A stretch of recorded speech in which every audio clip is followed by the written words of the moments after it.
Dear students,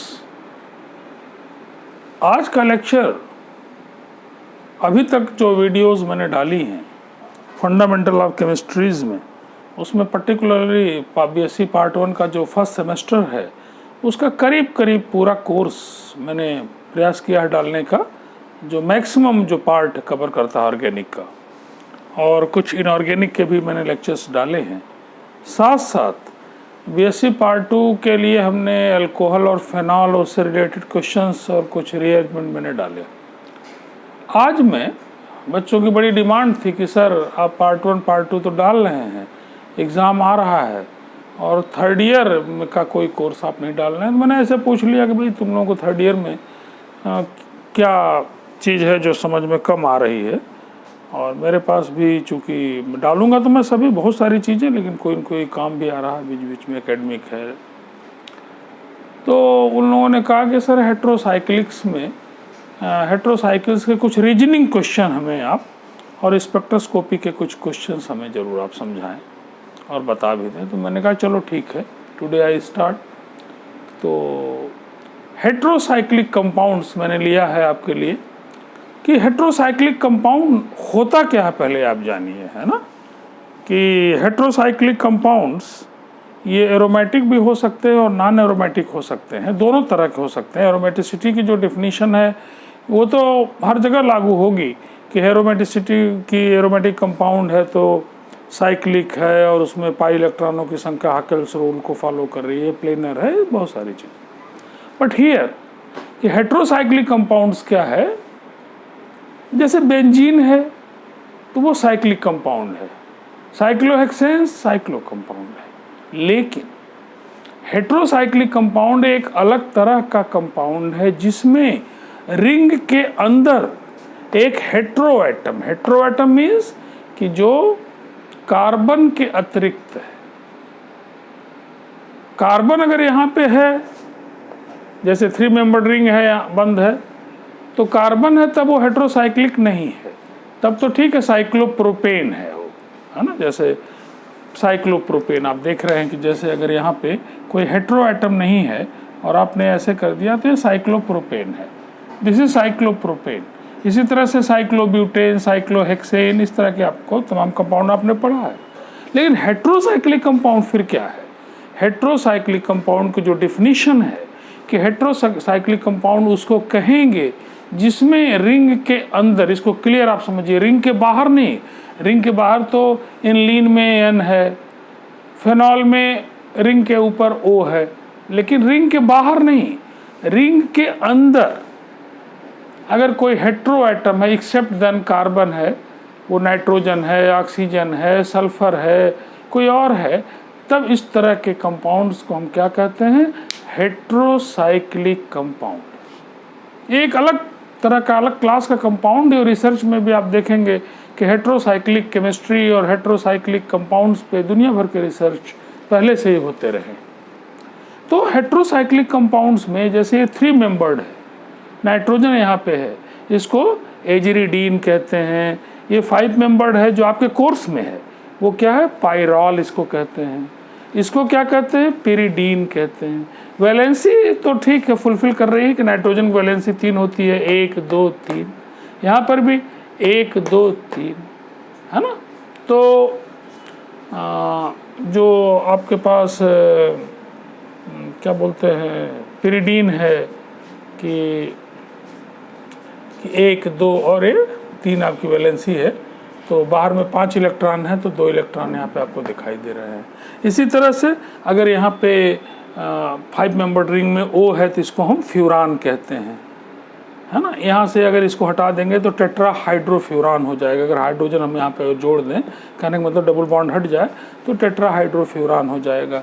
यहाँ पे हमारा अगर एक H यहाँ हम लगा दें तो पाइपरिडीन हो जाएगा, ये बॉन्ड हट जाएंगे। और इसी तरह से ये थायोफीन है।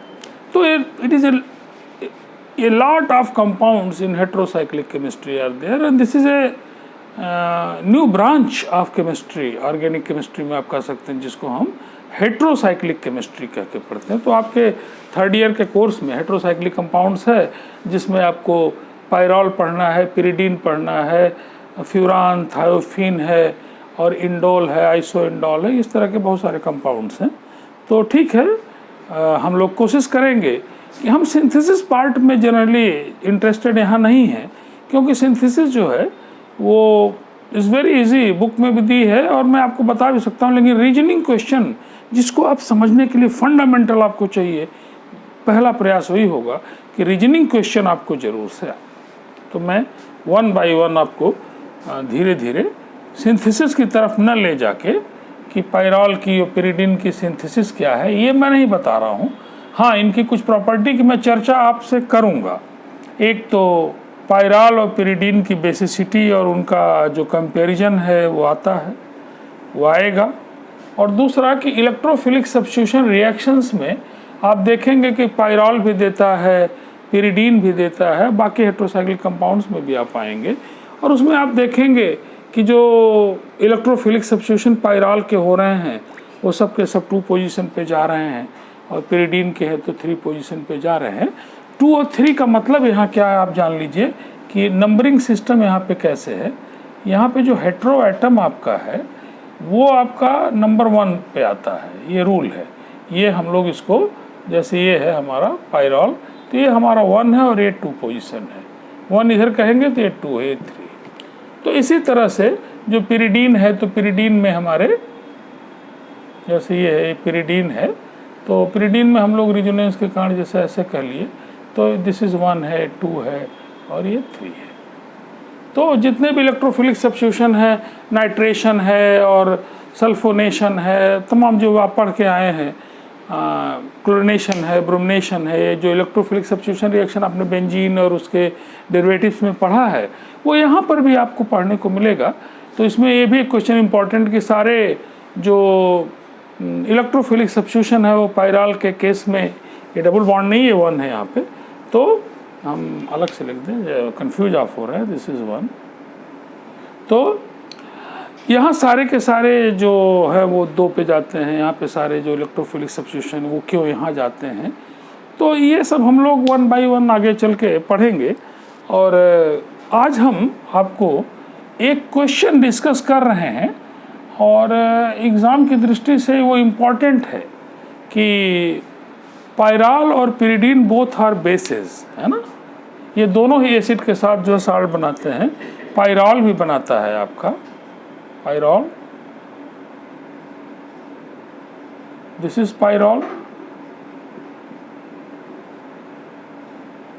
और ये आपका है पिरिडीन। इससे ये क्वेश्चन वेरी इंपॉर्टेंट आपके लिए एग्जाम में कि दोनों के पास लोन पेयर हैं, और आप जानते हैं कि जो बेस की डिफिनीशन है लिविस की, पहले हम लोगों ने डिस्कस भी किया है कि जो इलेक्ट्रॉन रिच स्पीसीज है वो क्या है, बेस है, और इलेक्ट्रॉन जो डेफिशिएंट स्पीसीज है वो एसिड है। लिविस एसिड उसको कहते हैं जिसके पास इलेक्ट्रॉनों की कमी है, और लिविस बेस उसको कहते हैं जो जिसके पास इलेक्ट्रॉनों की अधिकता है। ये न्यूक्लियोफाइल और इलेक्ट्रोफाइल में भी हम पढ़ते हैं, लेकिन देयर इज सम डिफरेंस। आगे चल के आप देखेंगे कि न्यूक्लियोफिलिसिटी और बेसिसिटी में रिलेशन तो है, but both are not exactly same. तो कभी हम लोग डिस्कस भी उसको करेंगे। टुडे मैं जो आपको बताना चाह रहा हूँ कि ये पायरॉल और पिरिडीन बोथ आर बेसिस, ये pyrrole and this is pyridine, both are bases। Now the question is कि दोनों ही बेस हैं तो कौन ज़्यादा बेसिक है, ये पूछता है कि पिरिडीन और पायरॉल में कौन ज़्यादा बेसिक है, या तो ये पूछता है या फिर ये पूछता है कि why pyridine is more basic than pyrrole. This is the order, this is the basicity order, basicity order. बेसिसिटी का मतलब क्या है? बेसिसिटी अगर आप नेट पे जाएं, बेसिसिटी मीन्स कि द स्ट्रेंथ ऑफ बेस को बोलते हैं बेसिसिटी। तो एक कंपैरिजन है कि बेसिसिटी जो ऑर्डर है वो experimentally it is found that कि pyridine is more basic in comparison to the pyrrole. Now what is the explanation, what is the theoretical explanation? This is fact, no doubt. What is the theoretical explanation? क्यों आखिर ऐसा है? इसके लिए जिस चीज़ के बारे में आपको जानना, पहले आप जानें कि बेस है क्या। बेस की बहुत सारी डिफिनीशंस हैं, ब्रॉन्स्टेड लॉरी है, आर्नियस की है, और आपकी लिविस की भी उसमें है। तो ठीक है, जहाँ पे इलेक्ट्रॉनों का कुछ है तो हम लोग लिविस का ही कॉन्सेप्ट ज़्यादातर यूज करते हैं कि लिविस कॉन्सेप्ट के अनुसार base is electron rich species and acid is what? Acid is electron deficient species. Both are, कह रहा है कि both are bases, no doubt, क्योंकि नाइट्रोजन के पास जो लोन पेयर है। लेकिन द क्वेश्चन इज कि pyridine is why more basic in comparison to the pyrrole. क्यों ऐसा है? इट मीन्स कि वहाँ जो लोन पेयर है जिसके चलते वो इलेक्ट्रॉन रिच है, जो फ्री इलेक्ट्रॉन है, इसका मतलब वो ज़्यादा अवेलेबल है pyridine में in comparison to the pyrrole. और रियली वास्तव में ऐसा है भी। क्यों?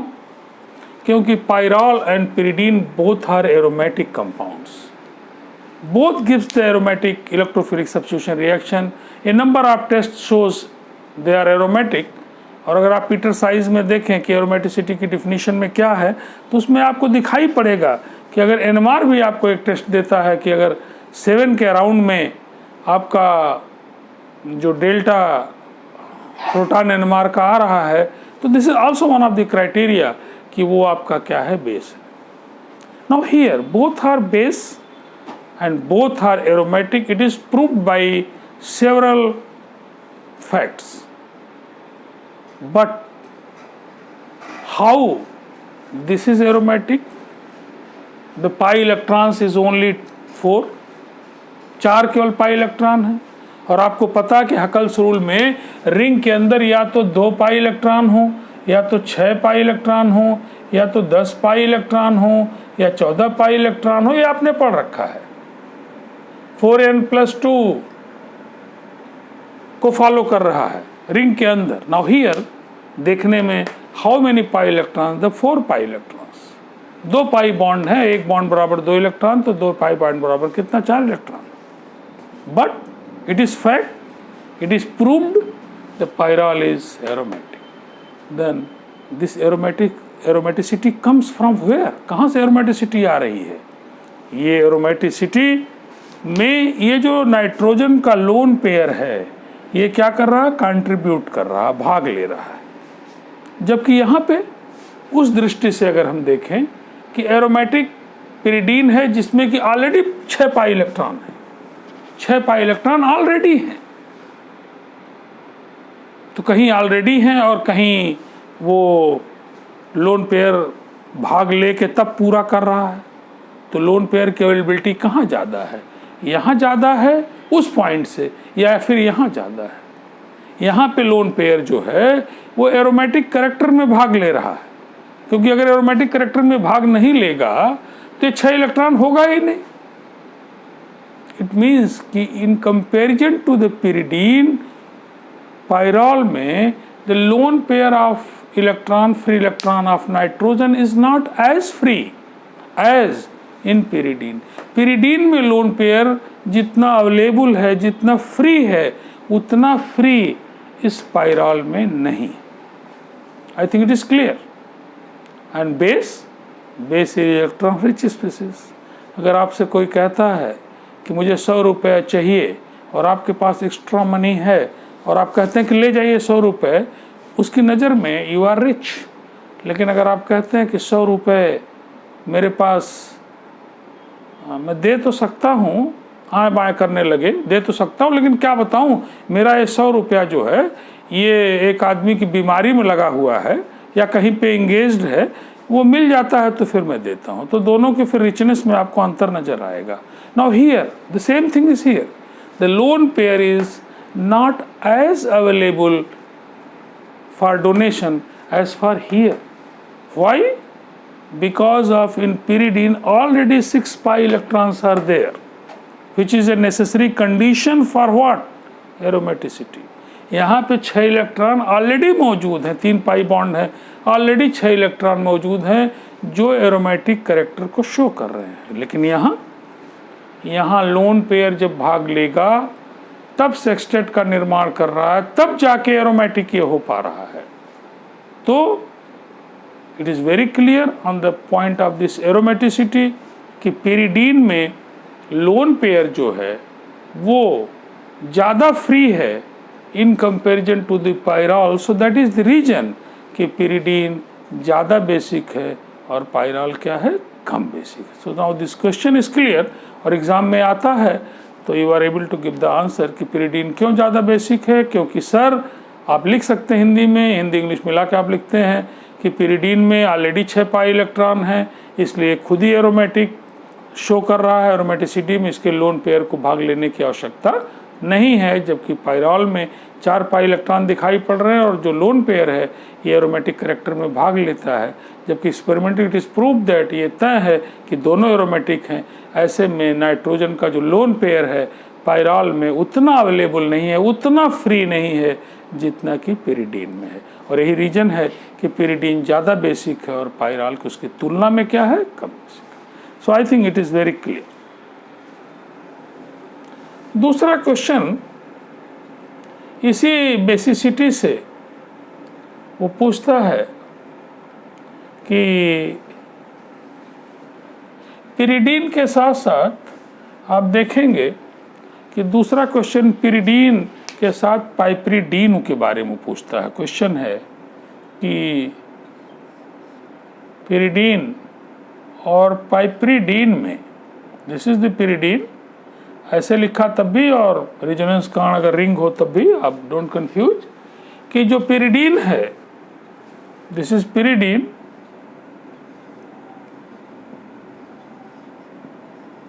pyridine और ये आपका है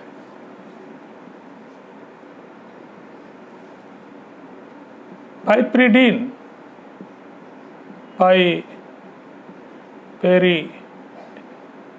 both are compounds, both are heterocyclic compounds, but ये पूछ सकता है कि pyridine और पाइपरिडीन में कौन ज़्यादा बेसिक है, which is more basic, pyridine या पाइपरिडीन। या आपसे यही पूछ सकता है कि आंसर को एक्सप्लेन करने को कह सकता है कि पाइपरिडीन क्यों pyridine की तुलना में ज़्यादा बेसिक है। नो डाउट बेसिसिटी जो है वो एक्सपेरिमेंटली आप इसको पा भी सकते हैं कि जब आप पीके वैल्यू या इस तरह के जो कांस्टेंट्स हैं जिनको आप देखेंगे पीकेबी, इन लोगों के जो एसिडिटी बेसिसिटी के कॉन्सेप्ट को कम ज़्यादा को क्वांटिटिवली एक्सपेरिमेंट से बता सकते हैं। यहाँ ये तो नहीं बता सकते कि एग्जैक्टली कितना ज़्यादा बेसिक है, लेकिन ये तो ज़रूर पूछ सकता है कि पाइपरिडीन क्यों इस pyridine से ज़्यादा बेसिक है, या दोनों की बेसिसिटी बताइए और एक्सप्लेन करिए। तो द आंसर इज दिस कि piperidine is more basic than pyridine, this is the basicity order, basicity order, this is the answer. Explanation is what, मैंने अभी आपको बताया कि base is electron rich species. ऐसे में रिचनेस में कई चीज़ें काउंट करती हैं। आपके पास कितना एक्स्ट्रा मनी है, that is one factor. Extra money आपके पास किसी को देने के लिए हरदम कितना फ्री है, this is the second factor. तब यहाँ आप देखें कि रिजोनेंस के कारण ये जो लोन पेयर है ये पार्टिसिपेट कर रहा है किसमें, रिजोनेंस में, लेकिन यहाँ it is totally free, there is no chance of resonance. क्योंकि रिजोनेंस आप जानते हैं delocalization of pi electron and lone pair, लेकिन यहाँ तो पाई इलेक्ट्रॉन है ही नहीं, आप दिखाई दे रहे हैं, there is no chance. It means what कि यहाँ पर ये जो लोन पेयर आप देख रहे हैं इट इज़ मोर फ्री, है ना, more free, there is no chance of resonance, there is no chance of resonance. Why? Because of resonance is a phenomena of what? Delocalization of pi electrons. Because of there is no pi electrons are there, so there is no chance. यहाँ पर कोई chance मौजूद नहीं है. It means the lone pair is more free, more available, but here the lone pair is participate in resonance. Lone pair participate in pyridine. In pyridine, the lone pair of nitrogen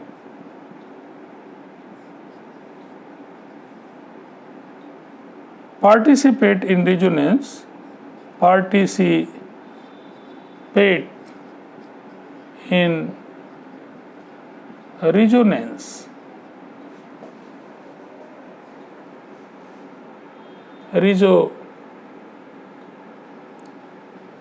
resonance, whereas in piperidine,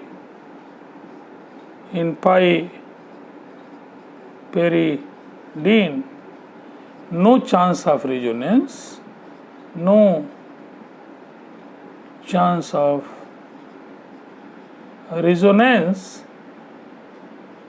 and lone pair electron of nitrogen is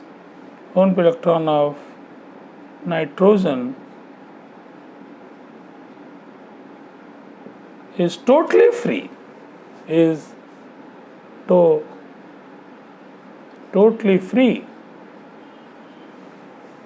or at least more free in comparison to here.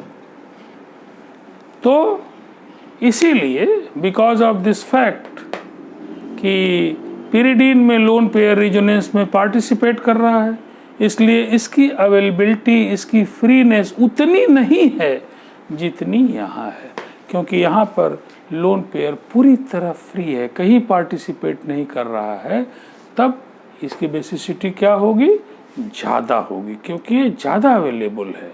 मैंने आपको example common बताया है कि आपके पास पैसा high नहीं, तब तो रिच की बात ही खत्म हो गई, लेकिन अपने खर्च के बाद अगर आपके पास पैसा है, तब एक सेकंड फैक्टर है कि पैसा आपसे किसी ने मांगा, आपने तुरंत दे दिया, टोटली फ्री है, उस पर किसी का कंट्रोल नहीं है, आपकी मर्जी, आपने दे दिया, you are more rich in comparison to other condition की आपसे मांगा और आप ये कह रहे हैं कि मेरा पैसा इनके पास आ जाए तो मैं दे दूं, या घर में आप चले गए और पत्नी ने हल्ला मचाना शुरू कर दिया, पैसा उसके पास रखा हुआ है, आपको मिल ही नहीं रहा है, तो पैसा आपके पास होने के बाद भी आप ही का पैसा है, लेकिन इमीडिएट आप उसको जो है